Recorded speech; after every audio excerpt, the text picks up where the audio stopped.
Continuando o curso da História da Igreja, hoje vamos falar do judaísmo. O judaísmo. A história do judaísmo remonta a acontecimentos ligados ao povo de Israel nos séculos 6 e 5 a.C. Nabucodonosor, rei da Babilônia, conquistou Jerusalém em 586 a.C., destruiu o templo e muitos judeus foram levados em cativeiro para a Mesopotâmia. Com a derrota dos babilônios para os medos e persas, cerca de meio século depois, muitos exilados regressaram à Palestina, mas não a maioria. No século 4 a.C., Alexandre derrotou o Império Persa, iniciando o chamado período helenístico. Alexandre derrotou o Império Persa, iniciando o chamado período helenístico. Com a morte de Alexandre, seu império foi dividido entre seus 4 generais. Os judeus passaram a ser dominados, ora por Ptolomeus do Egito, ora pelos Seleucidas da Síria.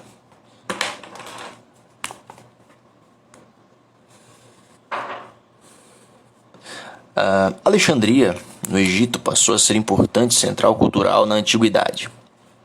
A colônia judaica era bem numerosa e nessa cidade, sob Ptolomeu Filadelfo, foi realizada uma tradução grega do Antigo Testamento, a versão dos 70, ou a famosa Septuaginta.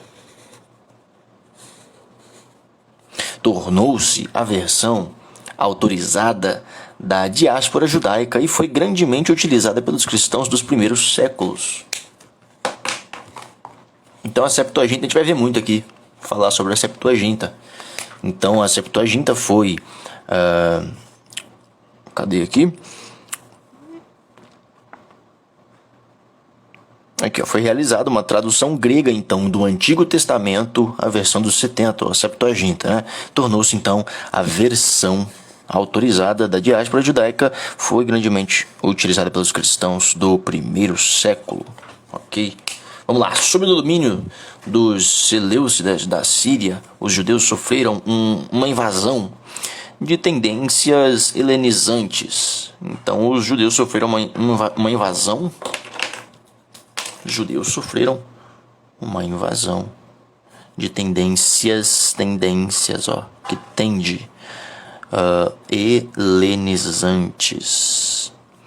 O ápice ocorreu com Antíoco IV Epifânio, 175 a 164 a.C., suscitando a rebelião e a resistência heróica de Judas Macabeu e seus irmãos em 167 a.C. Seguiu-se um período de relativa independência da Judéia até que em 63 a.C. a Judéia foi conquistada pelos romanos. Então aqui, sob o domínio dos Seleucidas da Síria, né? Os judeus então eles sofreram uma invasão de tendências helenizantes. O ápice ocorreu com Antíoco, né? Suscitando a rebelião e a resistência heróica de Judas Macabeus e seus irmãos em 167 a.C. Seguiu-se um período de relativa independência da Judéia, até que em 63 a.C. a Judéia foi conquistada pelos romanos. Então aqui a gente já começa a ver o contexto histórico ali o contexto histórico onde a vinda de Cristo é inserida ali, né? Sobre a conquista, o domínio do Império Romano pelos romanos, né? Vamos lá. Com João Hircano, o Macabeu, 135 a 105 a.C., cristalizaram-se os dois principais partidos religiosos do judaísmo. Os saduceus. Os saduceus, partido aristocrático, a qual pertencia a maior parte dos sacerdotes, e B, os fariseus. que se tornaram ferrenhos defensores da lei conforme interpretada pela tradição. Então, são os fariseus a gente vê muito na Bíblia, né? Mas também vemos os saduceus. Os fariseus admitiam a ressurreição dos mortos e a sobrevivência da alma, bem como a existência de anjos, enquanto os saduceus, mais conservadores, negavam essas crenças. Então vamos lá.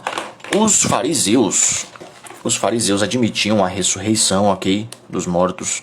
Os fariseus admitiam a sobrevivência da alma, a imortalidade da alma, bem como a existência de anjos, quanto a de demônios, né? Enquanto os saduceus, mais conservadores, negavam essas crenças.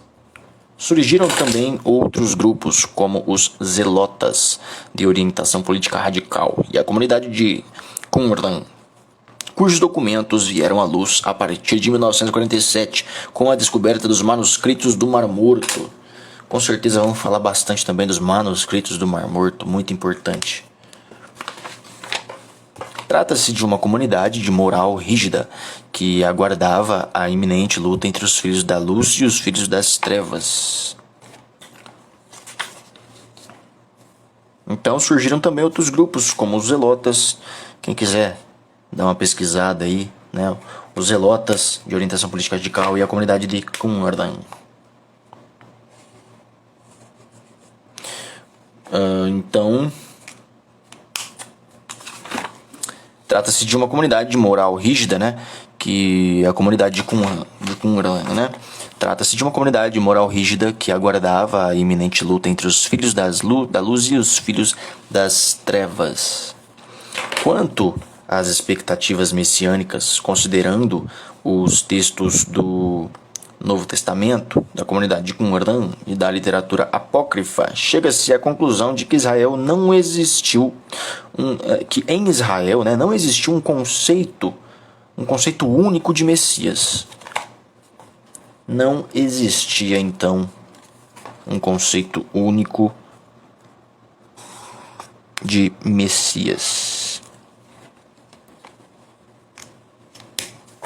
Contudo, o Messias aparece, na maioria dos casos, como um rei, geralmente em ascendência davídica, como influência na esfera política, como influência na esfera política e na religiosa. Então, contudo, nós temos aqui o Messias aparecendo na maioria dos casos como um rei, geralmente na ascendência davídica, com influência na esfera política e na religiosa.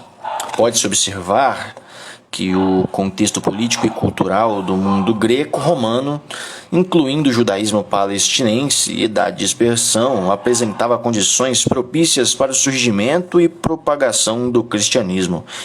Vindo à plenitude dos tempos, Deus enviou o seu Filho.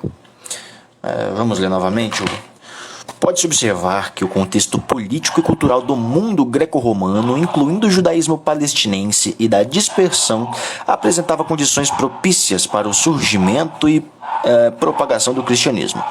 Vindo à plenitude dos tempos, Deus enviou seu Filho.